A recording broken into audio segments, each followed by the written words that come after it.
இங்கே இப்தார் நிகழ்ச்சிக்கு தமிழக வெற்றி கழகம் சார்பில் எங்களை அழைத்தமைக்கு நாங்கள் இங்கே குடும்பத்தோடு இப்தார் நிகழ்ச்சிக்கு கலந்து கொள்ள வந்திருக்கிறோம். இந்த நிகழ்ச்சியிலே தளபதி விஜய் அவர்களுக்கு ஒரு நினைவு பரிசாக கொடுக்க காபத்துல்லா மற்றும் திருக்குரானை பரிசாக வழங்க இருக்கிறோம் என்பதை தெரிவித்துக் கொள்கிறேன்.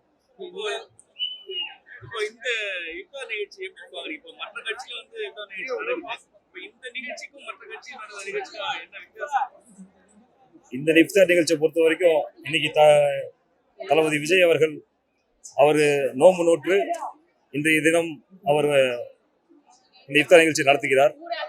அது மட்டுமல்லாமல் சகோதரத்துவம் சமத்துவத்தை வலியுறுத்தி அவர் இந்த நிகழ்ச்சியை தற்போது நடத்தி கொண்டிருக்கிறார்.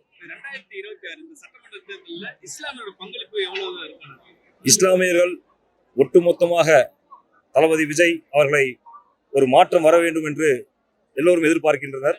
கண்டிப்பாக இந்த 2026 முதலமைச்சராக தளபதி விஜய் அவர்கள் வருவார் என்று உறுதியாக கூறுகிறோம்.